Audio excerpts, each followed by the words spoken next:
नमस्कार दोस्तों, मैं हूं Yeshi Sharma. Exam live channel में आपका स्वागत करती हूं। और पिछली वीडियो से आगे बढ़ते हुए हम आज संधि शुरू करने जा रहे हैं। तो संधि शुरू करने से पहले हमें संधि शब्द का अर्थ जान लेना चाहिए। उसको तोड़ते कैसे, इस तरह से देख लें हम जरा। जो ये संधि शब्द है, संधि शब्द के अंदर ही उसकी परिभाषा छिपी है। तो पहले परिभाषा देख लें, फिर उसका अब देखिए जैसे संधि किसे कहते हैं। संधि जो है दो या दो से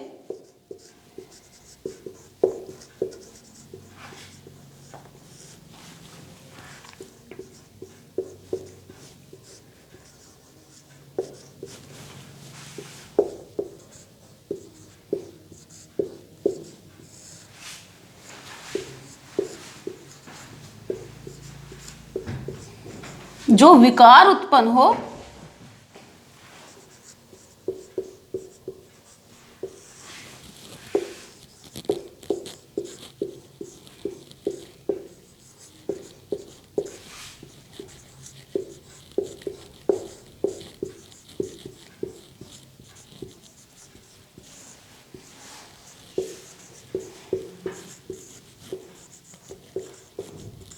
अब देखिए संधि किसके लिए क्या आवश्यक है। संधि जो संधि होती है तो वो किस तरह से होती है। पहले तो दो या दो से अधिक वर्ण होते हैं। पहली शर्त है संधि की, दो या दो से अधिक वर्ण होंगे, फिर उनको मिलाया जाएगा। उनके मिलाने से विकार उत्पन्न होगा। अर्थात पहले दो या दो से अधिक वर्ण होने चाहिए, फिर उसके मिलाना होगा, मिलाने से उत्पन्न विकार होगा, उसे संधि कहते हैं। जैसा कि आप देख सकते हैं, ये संधि जो शब्द है इसके अंदर ही मैंने बताया परिभाषा छिपी है, इसका अर्थ छिपा है। आपने देखा होगा कि दो देशों के बीच संधि हुई, अर्थात दो देशों के बीच में कुछ ऐसे समझौते हुए, कुछ ऐसी शर्तों के आधार पर समझौते हुए, उसे संधि कहेंगे। कुछ विकार अर्थात समझौते उत्पन्न हुए। अब देखिए संधि जो शब्द है कैसे बना है, आप देख रहे हैं ऐसे लिखा है संधि, लेकिन मैं कह रही हूं विकार उत्पन्न होता है। वो कैसे होता है, यदि हम इसको तोड़कर लिखा जाए, इसकी विच्छेद करें तो ऐसे और ये इस तरह से इसका विच्छेद है, सम और धी। अब क्या मतलब है, ये मां का ना क्यों हुआ है, ये है विकार। अर्थात मां को ना हो गया। ना क्यों हो गया, एक व्यंजन संधि है, व्यंजन संधि के अंतर्गत मां को ना हो गया है। अब त थ द ध ये त वर्ग का चतुर्थ वर्ण है, ये पंचम है। तो इसके अंतर्गत ये नियम है, ये शर्त है कि यदि ऐसा पंचम वर्ण हो तो इस वर्ग का हम पंचम कर देंगे, ये वाला नहीं छोड़ेंगे, इस वर्ग का पंचम कर देंगे, तो ये विकार उत्पन्न हो गया। हमने कैसे करा है, हम ऐसे ना लिख के, हमने कैसे लिख दिया, ऐसे लिख दिया। क्यों लिख दिया, क्योंकि ये त वर्ग का था और त वर्ग का पंचम क्या होता है, न होता है। क्योंकि ये आधा था इसीलिए हमने इसको भी आधा किया है। तो संधि अर्थात विकार, दो या दो से अधिक वर्णों के मिलने पर जो विकार उत्पन्न होगा उसे हम संधि कहेंगे। आपने देखा संधि शब्द के अंतर्गत ही उसकी परिभाषा छिपी है। तो आइए हम जानें कि संधि कितने प्रकार की है। तो संधि जो है हम जानते हैं संधि तीन प्रकार की होती है। तो आइए हम परिभाषा के साथ हम उसका देखते हैं, संधि कितने प्रकार की होती है, संधि के भेद या संधि के प्रकार।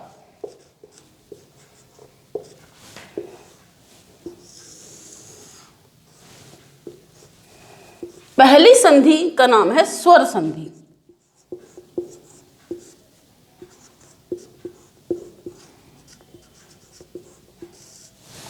स्वर संधि। दूसरा है व्यंजन संधि।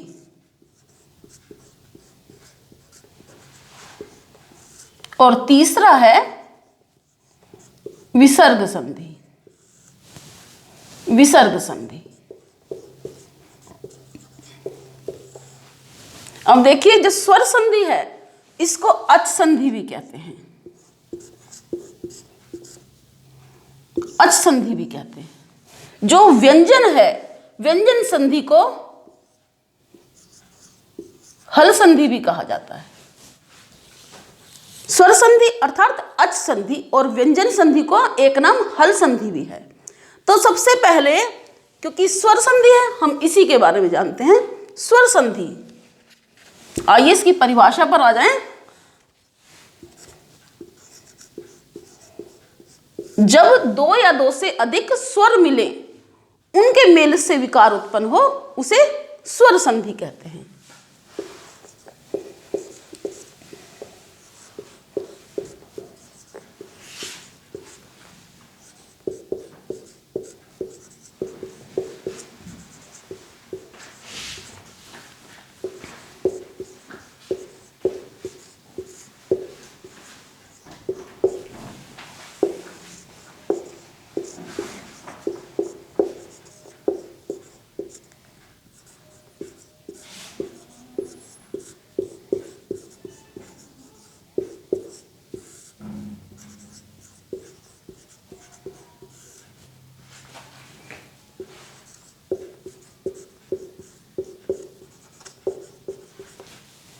जब दो या दो से अधिक स्वरों के मिलने पर विकार उत्पन्न होता है वहां क्या होता है, वहां कौन सी संधि होगी, वहां स्वर संधि होगी।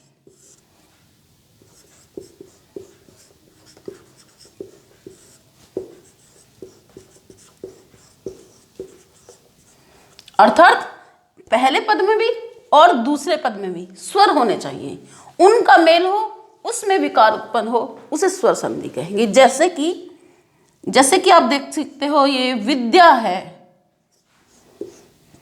ये आलय है, विद्या और आलय लिखा हुआ है। जो विद्या का जो लास्ट है, जो अंतिम वर्ण है, अंतिम स्वर है, ये क्या है, आ है। आ कौन सा आ, दीर्घ आ। और ये भी दीर्घ है। दोनों स्वर हैं, दोनों का मेल होगा उससे विकार उत्पन्न होगा। अब विकार कैसे उत्पन्न होगा, अब देख लीजिए ये दो स्वर हैं, दो स्वरों को मिलाकर विकार उत्पन्न ये होगा कि दोनों की जगह पर केवल एक आ रह जाएगा। अर्थात दो स्वर मिलेंगे और विकार उत्पन्न होकर संधि होगी, उसको कहते हैं स्वर संधि। तो ये हुई स्वर संधि, इसमें केवल स्वरों का मिलान होता है। अब दूसरे पर आ जाते हैं व्यंजन संधि।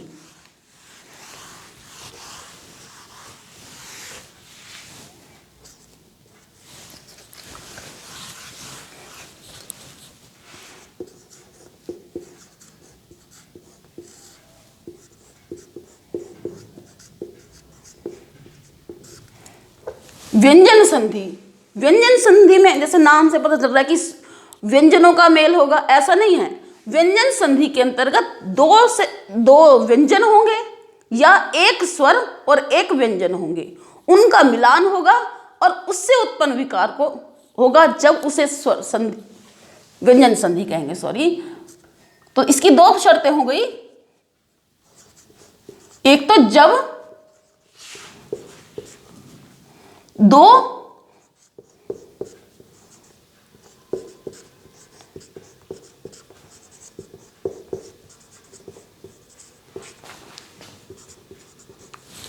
आप इसको लिख लीजिए, इस तरह से लिख सकते हैं आप, दो व्यंजनों का आपस में मिलान हो,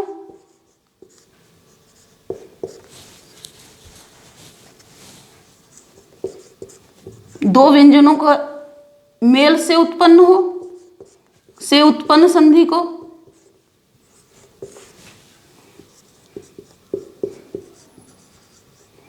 व्यंजन संधि क्या है, दो व्यंजनों के मेल से उत्पन्न होती है, विकार उत्पन्न होता है तब ये व्यंजन संधि होती है। और दूसरी शर्त है एक स्वर हो, दूसरा व्यंजन हो, एक पद स्वर हो, दूसरा व्यंजन हो, वहां भी व्यंजन संधि होती है। तीसरे पर आ जाते हैं हम, विसर्ग संधि।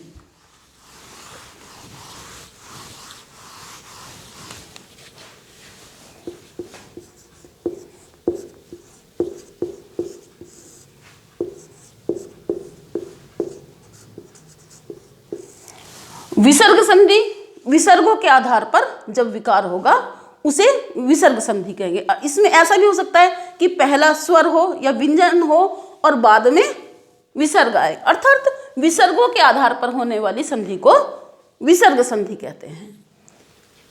सबसे पहले हम शुरू करेंगे स्वर संधि।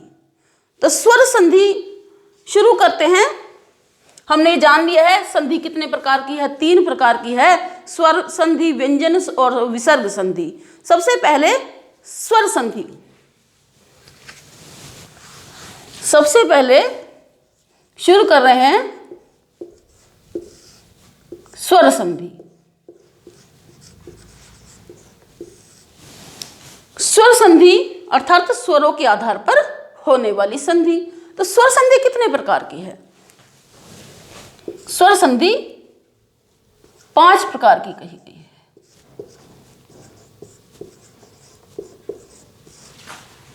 स्वर संधि के 5 भेद हैं। कौन कौन से?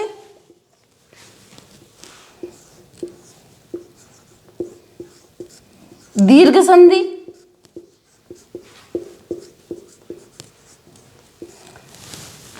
दूसरा गुण संधि, तीसरा वृद्धि संधि, अयादि संधि और यण संधि। तो पहला है दीर्घ संधि, दूसरा गुण,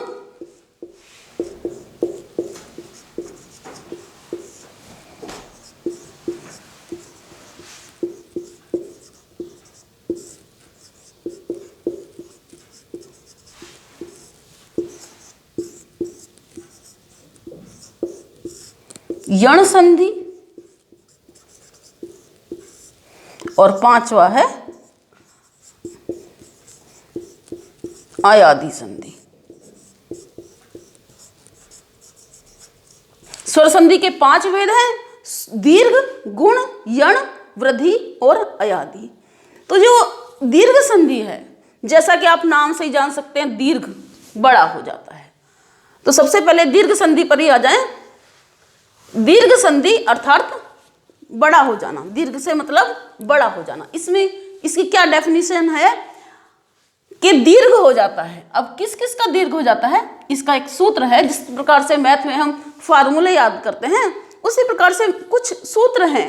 हर संधि के साथ में मैंने एक सूत्र बताया है, उसके आधार पर हम आसानी से उनको याद रख सकते हैं। इसके लिए एक सूत्र है,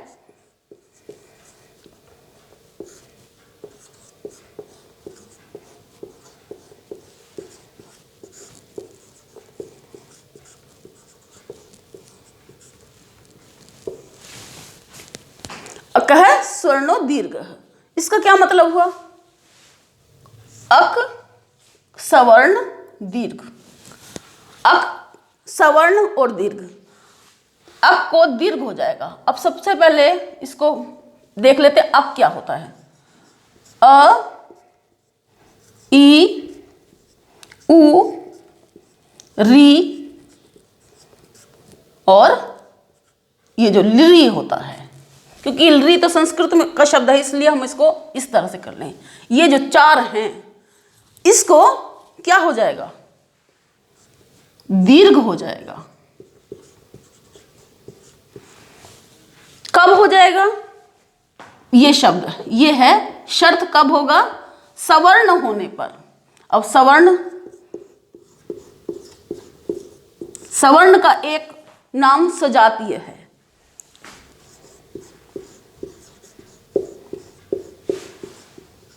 अब इसको थोड़ा सा क्लियर करने के लिए हम देखते हैं कैसे होगा। स्वर 2 तरह से होते हैं, एक तो सजातीय, दूसरा विजातीय। तो देखें, अब इसको स्वर एक तो सजातीय होते हैं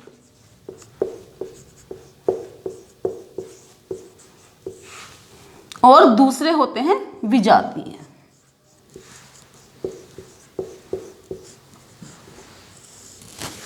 सजातीय अपनी ही जाति वाले और विजातीय दूसरी जाति वाले।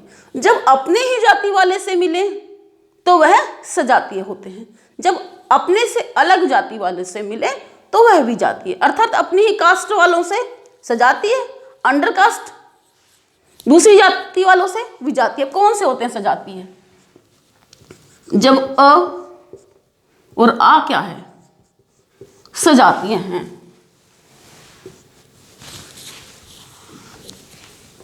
ई और ई ये भी सजातीय हैं।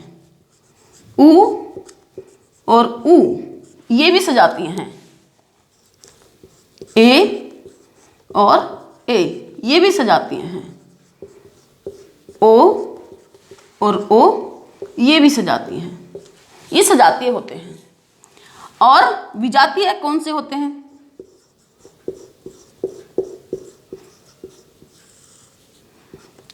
यदि ये अ है, विजातीय यदि ये इससे मिल जाए तो क्या है? ए बन जाएगा। तो क्या है? ये विजातीय है, ये अलग जाति का, ये अलग जाति का, तो ये विजातीय है। लेकिन सजातीय क्या है? ये अपनी ही जाति वाले।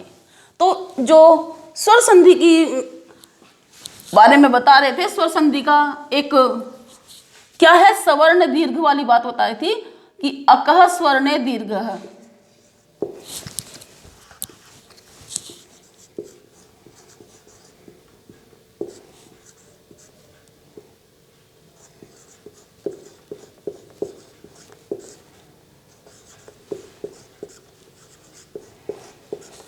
सवर्ण का मतलब आप जान चुके हैं, सजातीय।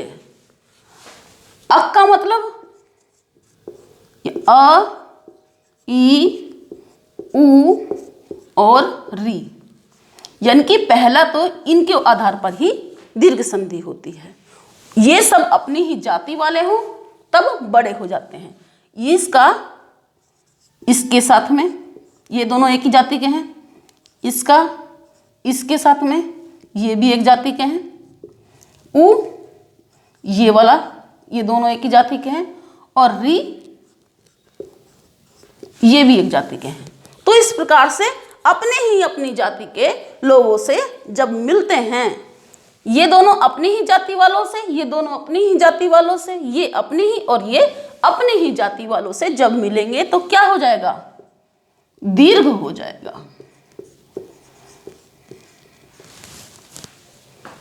अर्थात जब ये आपस में मिलेंगे तो क्या हो जाएगा? बड़ा आ हो जाएगा। ई और ई मिलेंगे तो इसकी दीर्घ क्या है? ये वाला बड़ा ई हो जाएंगे। ये आपस में मिलेंगे तो इसका ऊ का दीर्घ क्या है? ऊ। और यदि री मिलते हैं तो इसका दीर्घ हो जाते हैं। इस प्रकार से सवर्ण होने चाहिए, अक होने चाहिए और दीर्घ होने चाहिए। तीन बातें हैं। अकह सवर्णे दीर्घः। अ, ई, उ, री जब अपने ही जाति वालों से मिलते हैं तो उनके स्थान पर दीर्घ हो जाता है। जैसे हम इसका देखते हैं, विद्या और आलय। अब देखिए, विद्या का जो ये अ है और आलय का जो अ है, इसका आ और इसका आ, ये क्या है? ये दोनों आ एक ही जाति के हैं। इनके स्थान पर क्या हो जाएगा? आ हो जाएगा, यानी कि ऐसा बड़ा हो जाएगा। अब बेशक ये दोनों एक बड़े हैं, लेकिन इन दोनों में बड़ा क्या है? अ जाति का कौन सा बड़ा है? ये बड़ा है, इसीलिए दीर्घ हो गया। एक और देखिए, ये अ था। अब इस पर आ जाए, छोटा ऊ का, छोटी ई का और ऊ का बारे में देखते हैं। जैसे कवि है, और ये ईश है। इसमें क्या है, कव, और ये छोटी ई की मात्रा है, ई है, और इसमें ये बड़ा ई है, और क्या है, और ईश ये है। तो ये दोनों एक ही जाति के हैं, सजातीय हैं, सवर्ण हैं। इनके स्थान पर क्या हो जाएगा, बड़ा ई हो जाएगा। तो किस तरह से लिखा जाएगा,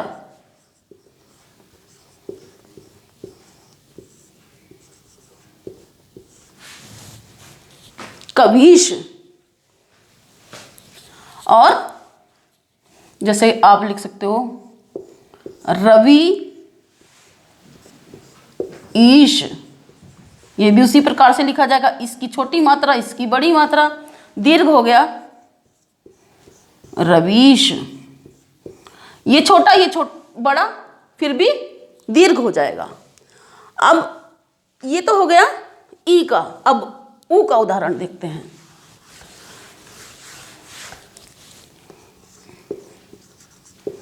लघु ऊर्मी। अब देखिए ये ऊ और ये ऊ एक ही जाति वाले हैं। ये लघु ऊर्मी कैसे बन गया, बताइए। ये छोटा है और ये बड़ा है। ये बड़ा ऊ क्यों हो गया, क्योंकि ये और ये एक ही जाति वाले हैं, तो दीर्घ हो जाएंगे, दीर्घ ये वाला। इसीलिए ये लघु का जो, ये ऐसे ना होके क्या हो गया, ऐसे हो गया।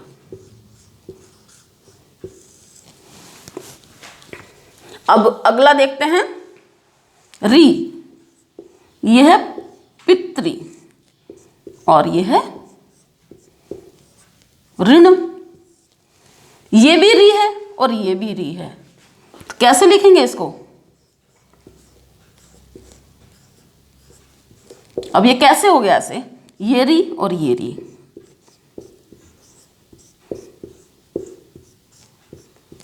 ये दो हैं, दोनों एक ही जैसे हैं, सवर्ण हैं, तो क्या हो जाएगा, दीर्घ हो जाएगा। दीर्घ हो जाएगा, दीर्घ हो गया। पितृ ऋण, मातृ ऋण, तो जो री है वो दीर्घ हो गया है।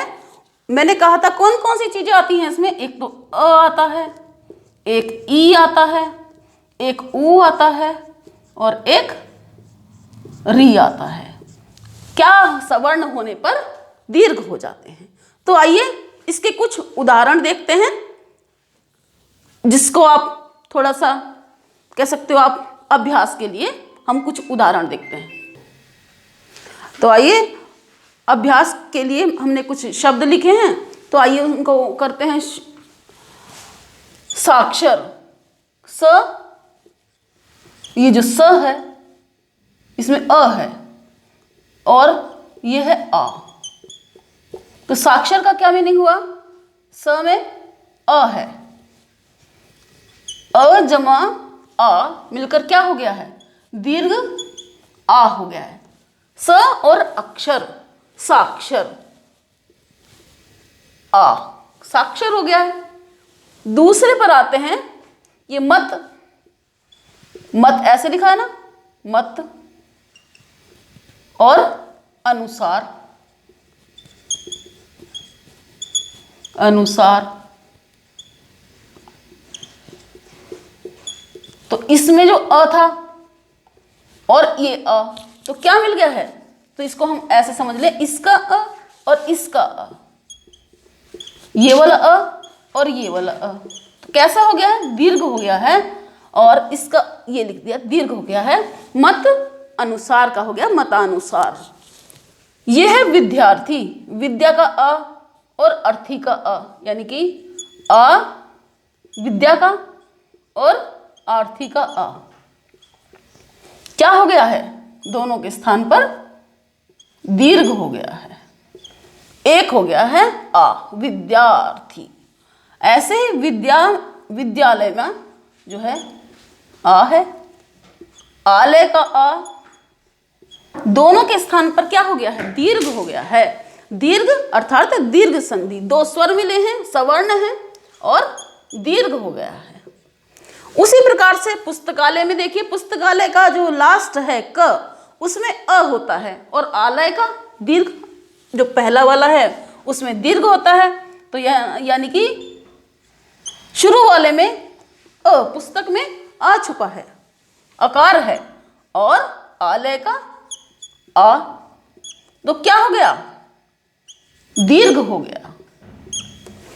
उसी प्रकार से अंतरात्मा, हमारी अंतरात्मा, अंतरात्मा अर्थात अंतर में जो है आत्मा। अब देखिए ये तो अंतर लग रहा है, लेकिन क्या है?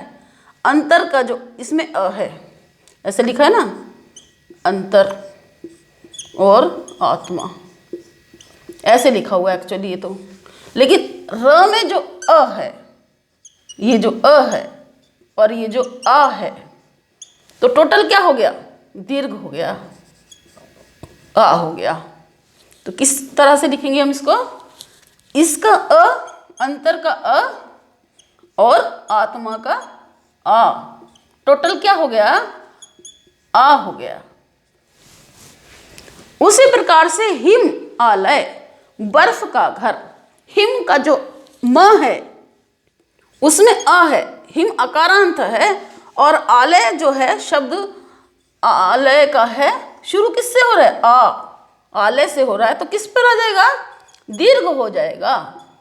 उसी प्रकार से स्वर आर्थी कैसे होगा? स्वर में अ है, छोटा अ, आर्थी का आ, आर्थी, तो क्या हो गया? दीर्घ हो गया। सूर्य अस्त हो गया है। सूर्य कैसे लिखा जाता है? सूर्य के लास्ट में अ आता है, सूर्य, और अस्त, दोनों में अस्त होता है, छोटा होता है, तो क्या हो गया? सूर्यास्त। अस्त में तो अ है, अ जमा अ मिलाकर आ हो गया, दीर्घ हो गया। उसी प्रकार से देखो, पर ऐसे लिखते हैं और अधीन ऐसे लिखते हैं, दोनों में दीर्घ नहीं है, इसमें भी अ है, इसमें भी अ है, तो अ पर का और अधीन का, अधीन का अ, सॉरी अधीन होता है ना कि अधीन, तो क्या हो गया? दीर्घ हो गया, अधीन। परम अणु, ये हो गया परम और ये हो गया अणु, तो क्या है? परमाणु, इसमें अ और इसका अ, क्या हो गया? आ हो गया, दीर्घ हो गया। अब आते हैं अगला वाला जो वर्ण है, अगला वाला जो शब्द है, कैसे लिखा जाएगा? देव अर्चन, देवता की पूजा। तो देव अर्चन, जो देव है वो क्या है? अकारांत है, ऐसे लिखते हैं ना, देव, देव और अर्चन, देवता की अर्चना, इसमें आ है, इसमें अ है, तो क्या हो गया? दीर्घ हो गया। कैसे हो जाएगा दीर्घ? ऐसे हो जाएगा। किसके स्थान पर? अब देखिए, देव का अ, अर्चन का अ मिलाकर क्या हो गया? आ हो गया। और जो देह अंत है, देह का अंत, देह में भी अ है, अकारांत है, और अंत,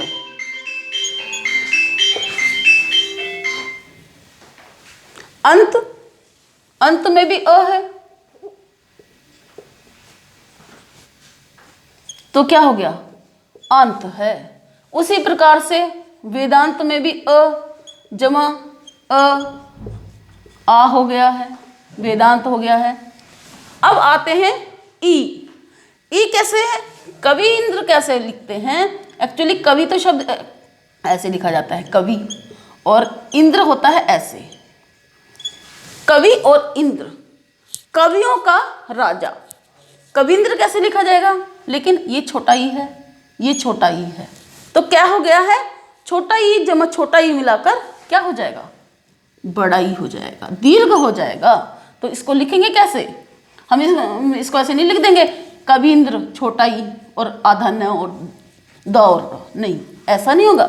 ऐसा होगा छोटा ई और छोटा ई मिलाकर क्या हो जाएगा? बड़ा हो जाएगा। उसी प्रकार से रवि में छोटा होता रवि और इंद्र का छोटा ई मिलाकर क्या हो जाता है? बड़ा ई हो जाता है। उसी प्रकार से श्री,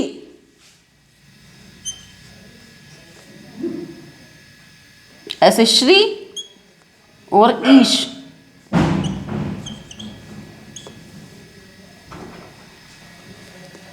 श्री और ईश कैसे लिख देंगे इसको? छोटा ई, ये और ये मिलकर शीश हो गया। अब आके देखते हैं गिरी का कैसे लिखते हैं। ऐसे लिखा जाता है गिरी, गिरी पर्वत, और ईश का स्वामी। तो ये जो छोटा ई है और ये बड़ा ई कैसे हो गया? छोटा ई और बड़ा ई मिलाकर क्या बन गया है? बड़ा ई हो गया है, दीर्घ हो गया है, सवर्ण होने पर दीर्घ हो गया है। अब आगे देखते हैं हरीश। हरीश कैसे लिखा जाएगा? हरि किसे कहते हैं? विष्णु को कहते हैं। और ईश कहते हैं स्वामी। अर्थात कैसे लिखेंगे इसको? हरि और ईश। ये छोटा ई है, ये बड़ा ई है, क्या हो गया? छोटा ई जमा बड़ा ई, दीर्घ हो गया, सवर्ण होने पर दीर्घ हो गया। अब अगला आ जाते हैं महिष। मही में क्या है? मही ऐसे लिखते हैं धरती, और ईश उसका स्वामी अर्थात राजा। आगे हो गया ऐसे छोटा ई और बड़ा ई मिलकर क्या हो गया है? दीर्घ हो गया है। अब लक्ष्मी इंदु, लक्ष्मी और इंदु। लक्ष्मी में क्या है? बड़ा ई है, इंदु का छोटा ई क्या हो गया? दीर्घ हो गया। दीर्घ हो गया तो दीर्घ संधि हो गई। अब आ जाते हैं छोटा ऊ का उदाहरण करते हैं भानुदय। भानुदय अर्थात सूरज का उगना। ये भानुदय में कैसे लिखा हुआ है? भानु ऐसे भानु, और उदय ऐसे उदय। ये भी छोटा है, ये भी छोटा है, तो क्या हो जाएगा? दीर्घ हो जाएगा। क्योंकि दोनों सवर्ण हैं इसीलिए दीर्घ हो जाएंगे। तो इसको ऐसे लिखेंगे छोटा ऊ और बड़ा ऊ। छोटा ऊ और छोटा ऊ मिलकर क्या हो जाएंगे? दीर्घ हो जाएंगे। उसी प्रकार से गुरु उपदेश, गुरु और उपदेश, ये छोटा ऊ है और ये र के अंदर छोटा ऊ है, तो क्या हो गया? गुरु बड़ा हो गया। ठीक है, इसको किस प्रकार से लिखेंगे? छोटा ऊ प्लस छोटा ऊ मिलकर क्या हो गया? दीर्घ हो गया। उसी प्रकार से वधु उत्सव। वधु उत्सव को कैसे लिखेंगे? वधु उत्सव। छोटा ऊ क्या हो जाएंगे? बड़ा हो जाएंगे। तो कैसे लिखेंगे कि छोटा ऊ और छोटा ऊ क्या हो गया? दीर्घ हो गया। मंजूषा, मंजू उषा क्या हो गया? छोटा ऊ और उषा बड़ा ऊ क्या हो गया? दीर्घ हो गया। अकह स्वर्णे दीर्घ। अक हो, सवर्ण हो, सजातीय हो तो क्या हो जाएगा? अक को दीर्घ हो जाएगा। तो आप ये अभ्यास के लिए हमने कुछ शब्द दिए हैं। आज तक के लिए वीडियो में इतना ही। आगे बने रहें। आपको ये वीडियो कैसी लगी हमें ज़रूर बताएं। धन्यवाद। हो गया ये रिकॉर्ड। रिवाल करा दिए, रिवाल रह गए हैं, चलो रिवाल कर लेते हैं।